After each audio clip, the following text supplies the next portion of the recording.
feeling empowered is it's a mindset, but it's a state of being.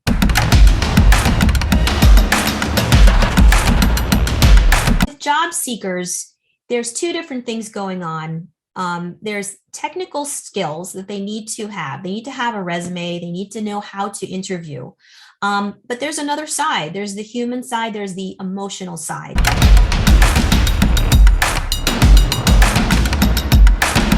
There's just a lot of tips that if you're not a recruiter, you just wouldn't know.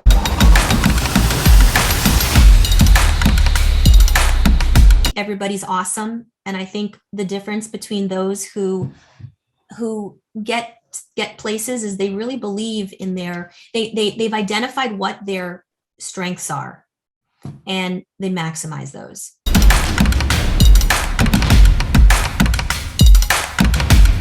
Everybody has value and everybody has something to bring to the table.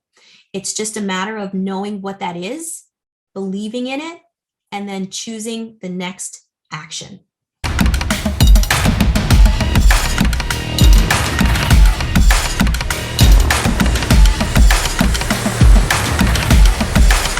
Thank you for joining me in Season 2 of Hoda's Career Info, your career program where I seek to explore career answers and share stories about the great work done by the career development community. How do I accomplish this? One interview at a time.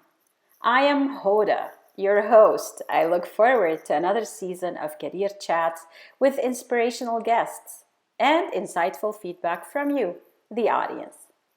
Ready to meet this week's guest?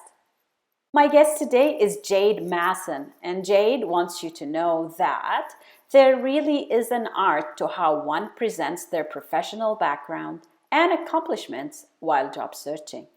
As a successful headhunter, placing professionals within Fortune 1000, Jaide has honed her ability to help individuals market themselves and their achievements in an effective way to land great roles. From resumes and LinkedIn pages to salary negotiations and executive coaching, Jaide has got you covered. Whether it's your first job, fifth job, or you want professional personal growth support, you will gain the confidence and tools to properly communicate your value and get noticed for all the right reasons. Jaide specializes in helping people create solutions-focused actions to manifest their personal and professional goals. And I cannot wait for you to hear how she does that.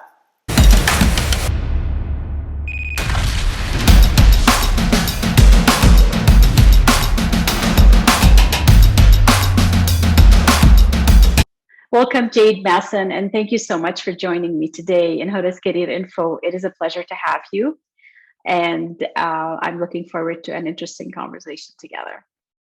Thank you, Hoda. It's a pleasure being here. I'm very excited. Part of this show is to give my guests the challenge right away and ask them to choose a career term that defines their work. For example, mine is career literacy, and I do my work around that. You chose to define and describe the term empowerment. I'm looking forward to hearing how you define it in your own way. Well, I think for job seekers, which is one of the types of profiles that I work with, empowerment is a key term because when you feel empowered, then you act accordingly. You make choices that bring you closer to your goal.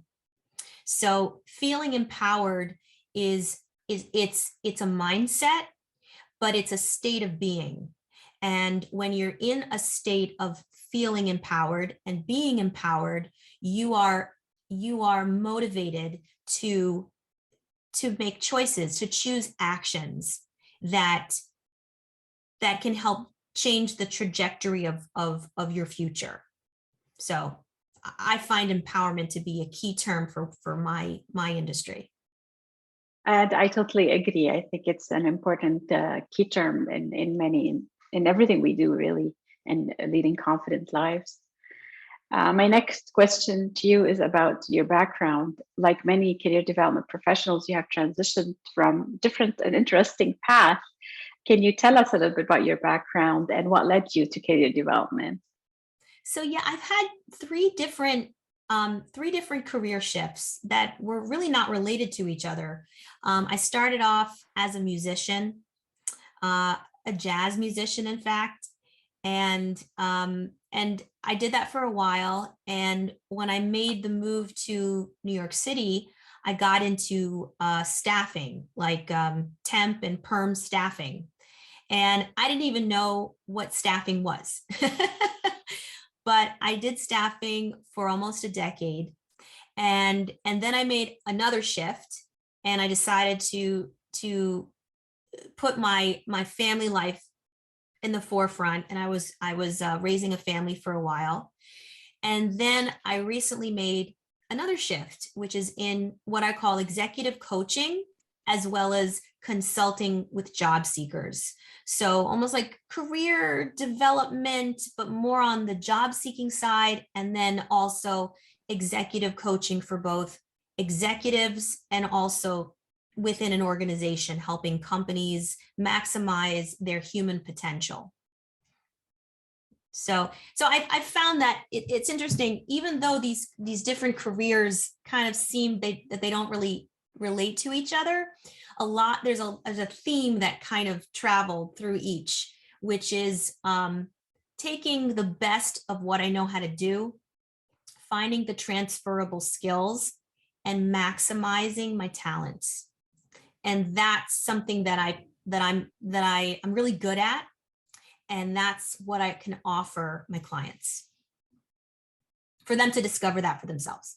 Yeah, yeah, absolutely. And your journey reflects that how you took the time to explore different paths before finding what you now love doing. And I appreciate you sharing that. There's definitely a learning curve as well as we try to shift from one role to another until we find what we really like doing. I always Google my guests when they come, and I found on your website that you highlight your specialty as resume writing, interview coaching, and job search planning. I'd really appreciate it if you could focus on coaching when you say executive coaching or interview coaching. What does it mean to you, and why do you think is it important for a job seeker? So, with job seekers, there's two different things going on. There's technical skills that they need to have. They need to have a resume. They need to know how to interview. But there's another side. There's the human side. There's the emotional side that's underneath the reasons why they're choosing or not choosing different actions, or why they're unhappy with their current position, or why they want to change careers, or what's keeping them from interviewing and selling themselves in a way that is palatable for a hiring manager. There's all kinds of things underneath the hood. So that's where the coaching comes in, because coaching, with respect to resume writing and interview preparation, those are more like consulting-ish. But when I coach, and we could do, with clients, it kind of happens both in the session. I make it very clear that, the consulting hat's going to come off, and then the coaching hat's going to go on. And what changes is that I'm no longer offering up advice and giving tactical mentorship type of skills. I'm asking them questions, and I'm helping them think better so that they can make choices and they can pick actions that align with their goals. And that leads into executive coaching, that the coaching can be done in any capacity. So I found that even before somebody decides that they want to make a career change, or when somebody is currently in a career and they're looking for growth, a lot of coaching can be done around that, to identify what is the next step for them. And also that goes into helping organizations maximize their, as I said, their human potential. This is all so important And when you're thinking of a client, also, I guess I am curious is who would be your ideal client? If I was to say I want to refer a client to you, or if someone is listening and curious if you can help them, who would be your ideal client, and what kind of service would you offer them? That's a great question. So I would say I have two ideal clients. I have somebody that is in the process of making a career change or in the process of looking for a new position.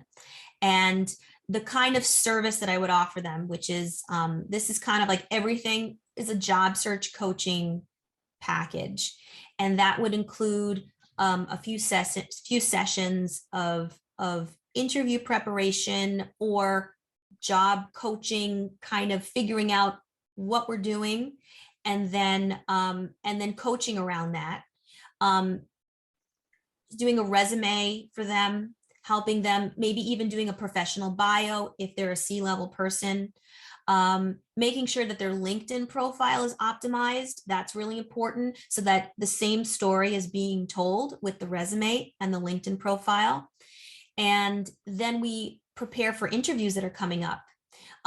Prior to that, we're strategizing on how to get those interviews. Where are you applying? Who are you applying with? How are you networking? Are you targeting the hidden job market? Like, are you reaching out to people that may or may not be looking on LinkedIn or don't have jobs posted? How do you access that hidden job market? And how do you leverage the relationships that you have to see if they can help you kind of figure out if there are opportunities that, in other places that you haven't heard of. So it's a job search coaching package. That's what I call it. And then the other is executive coaching. And that could look like, somebody's having a personal dilemma. Somebody's having, some type of, they're stuck, or they're not sure what to do next with respect to a specific issue, or they want to grow in their company and they don't know what to do. And that's all coaching. And that's, again, me asking them questions and helping them think better, because they're capable of coming upon the answers themselves. They just need to be asked the right question. Jade, you also have a podcast. And I for my final question, I like to talk about it. And my questions about it are, like, when did you start the podcast, and what were your reasons for starting it? The Job Search Coach is the name of the podcast. And one more question, are the reasons you started it then still the same today, or have they changed? Yeah, those are good questions, Hoda. So I started the podcast, January would be a year. And I wanted to make this podcast like 3 minutes and under, little snippets of tips for job seekers to find positions and get better at interviewing and get better at in keeping a positive mindset. And personally, I don't have the time to sit and listen to like a 30-minute podcast all the time. So I wanted to keep it short, to the point, get in, get out, get what they need.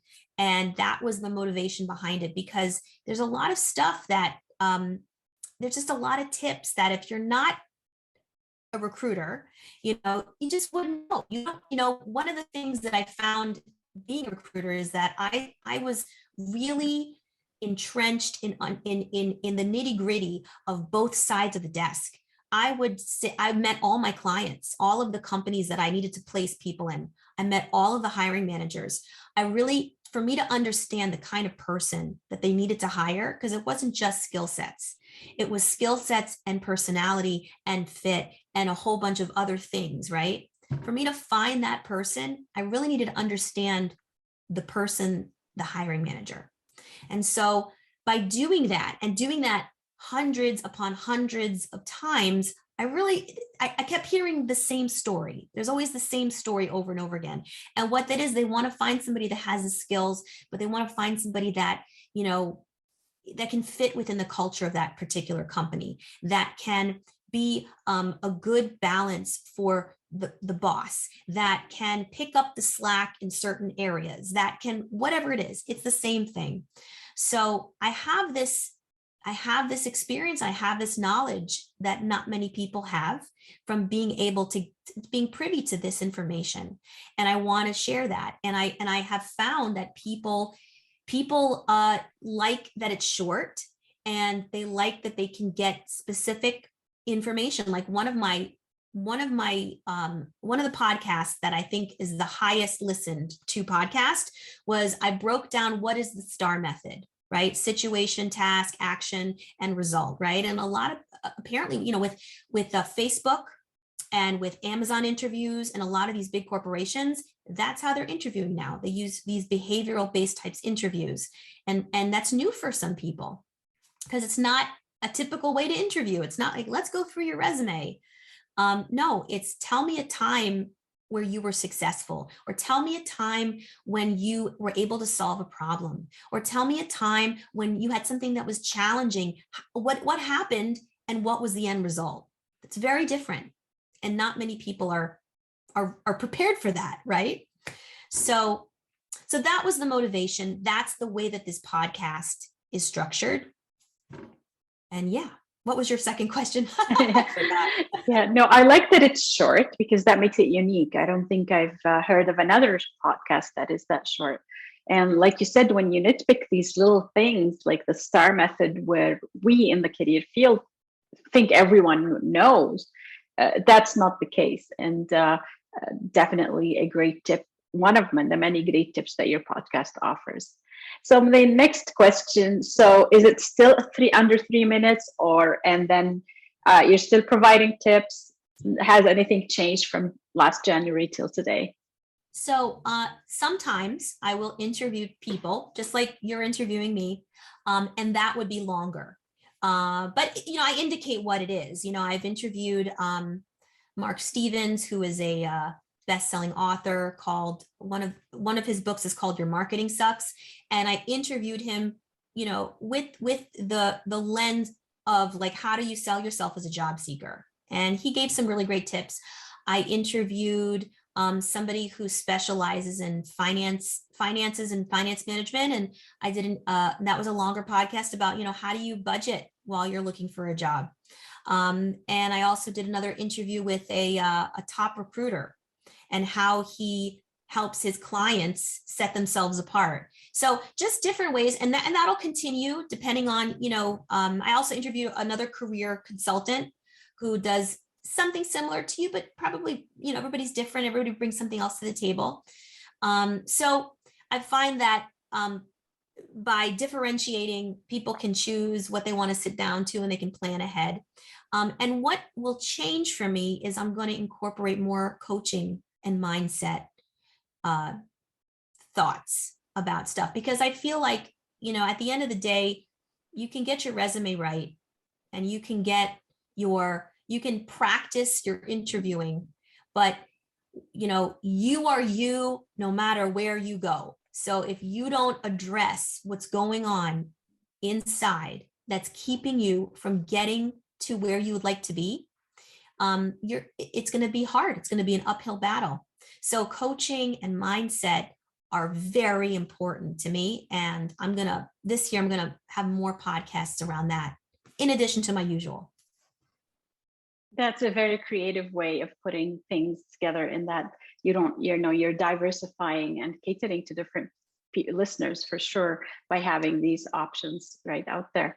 And the interviews definitely are worth it, because marketing is part of selling yourself as a person. We do it every day as coaches, but also you sell yourself to the recruiter or to the manager. And absolutely. Great ideas. These were all the questions I had for you today, Jade. Was there anything else you wanted to add, or something to wrap up with before we wrap? I just want to say that, my motto is, you are awesome, make sure they know it. I think everybody's awesome. And I think the difference between those who get places is they really believe in they've identified what their strengths are, and they maximize those. and everybody has value and everybody has something to bring to the table. It's just a matter of knowing what that is, believing in it, and then choosing the next action. So thank you This for is having great. me. Oh, my pleasure. Thank you, Jade, for coming on board. All right. Thank you.